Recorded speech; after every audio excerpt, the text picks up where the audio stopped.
Most people following the Iraqi dinar are scanning headlines, waiting for rumors, or reacting to speculation. But today's most important signal didn't come from online chatter. It came from inside Iraq's financial leadership.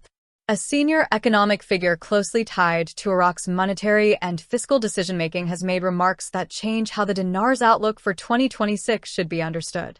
And this is where many viewers misunderstand the situation. Because what was said was not dramatic. It wasn't promotional. And it certainly wasn't designed to excite investors. Instead, it quietly outlined how Iraq's currency system is actually being managed and what conditions matter most for stability moving forward. If you're holding dinars or simply watching Iraq's economic reform process, this is the kind of information that deserves attention, not because it promises something sudden, but because it explains the framework Iraq is operating within. This statement came from a senior advisor involved in Iraq's financial policy process, speaking about how the exchange rate is determined and maintained. At the core of the message was this idea. Iraq's exchange rate is not accidental, and it is not driven by rumor or speculation. It is the result of coordination between monetary policy, handled by the central bank, and fiscal policy, handled by the government's financial authorities. This may sound technical, but it's critically important. Monetary policy controls things like money supply, reserves, and currency intervention. Fiscal policy controls government spending, revenue, and budget discipline. If these two sides do not work together, exchange rate stability becomes impossible. What the advisor was signaling is that maintaining the current exchange rate and avoiding disorderly movement depends just as much on government spending discipline as it does on central bank actions. In other words, defending the dinar is not only about selling dollars or managing reserves. It's about preventing fiscal decisions from creating inflationary pressure that undermines confidence in the currency. This framing shifts the conversation away from short-term expectations and toward long-term coordination, which is exactly how serious currency systems operate. To understand why this statement matters, you have to understand how Iraq's exchange rate system actually works. Iraq does not operate under a free-floating currency system. The dinar is managed within a controlled framework, where the central bank actively works to keep the exchange rate within a defined range. This is done primarily through daily intervention in the currency market. Dollars are supplied to banks and exchange institutions to meet demand for imports, international payments, and legitimate financial activity. As long as the central bank has sufficient foreign reserves, largely generated through oil exports, it can defend that rate. But here's the part that often gets overlooked.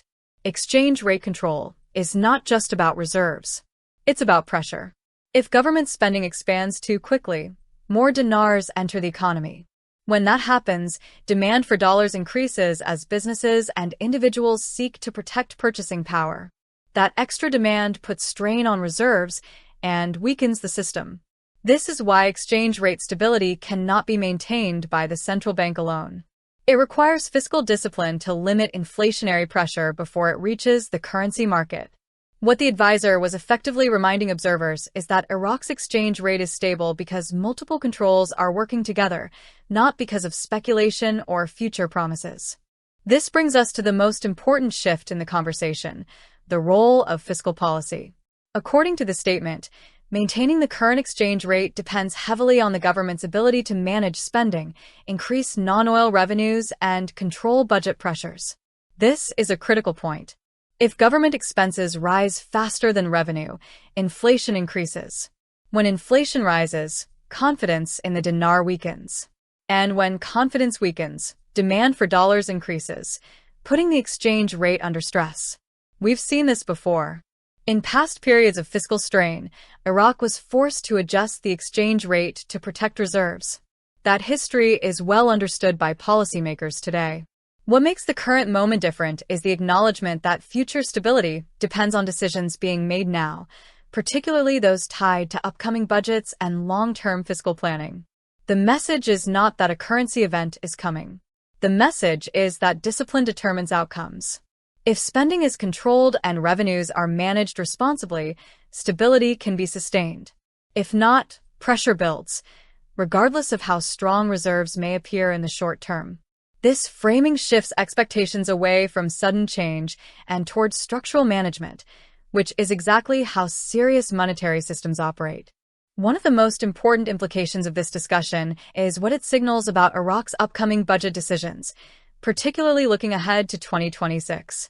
When senior financial officials talk about exchange rate stability, they are rarely speaking in isolation. These comments are usually connected to assumptions being built into future budgets. Budgets reflect expectations about oil prices, government spending, public sector wages, subsidies, and debt obligations. If those assumptions are unrealistic, pressure eventually reaches the currency. What's being emphasized now is the need for adjustment before imbalance. That means reviewing spending commitments carefully, limiting unnecessary expansion of the public payroll, and improving how revenue is collected, especially outside the oil sector. These decisions are not visible to the public in real time, but they are critical. A budget that respects fiscal limits reduces inflationary pressure. A budget that ignores them eventually forces corrective action. The key takeaway here is subtle but important. Exchange rate stability in 2026 will depend less on emergency measures and more on whether fiscal discipline is built into the system ahead of time. Oil revenue remains the backbone of Iraq's financial system, and it plays a direct role in currency stability. Iraq earns dollars by exporting oil. Those dollars flow into reserves, and those reserves are what allow the central bank to supply the market and defend the exchange rate. As long as oil prices and export volumes remain supportive, the system has room to operate. But there is an important limitation. Oil markets are volatile. Prices can change quickly due to global demand shifts, geopolitical events, or economic slowdowns.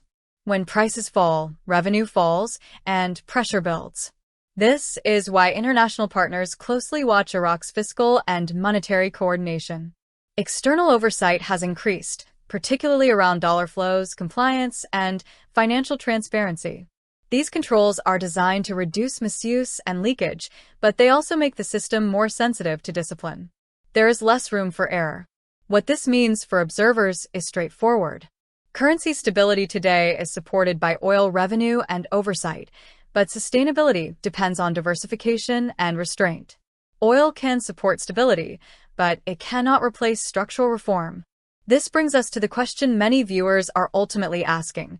What does all of this mean for revaluation expectations? The answer requires discipline and clarity. Nothing in the recent statements points to a sudden or dramatic change in the Iraqi dinar's value.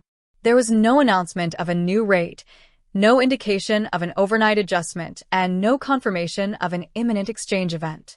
What was communicated is something more subtle, but far more important. The focus is on maintaining stability and avoiding forced adjustments.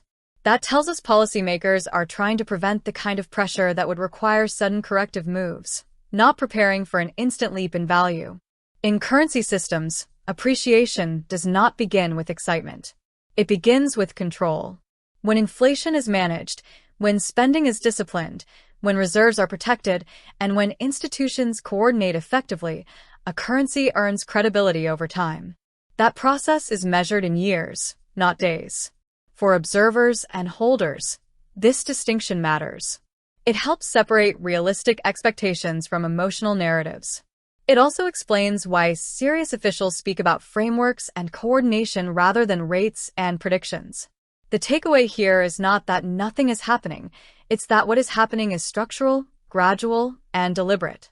And that's how stable currency systems are built.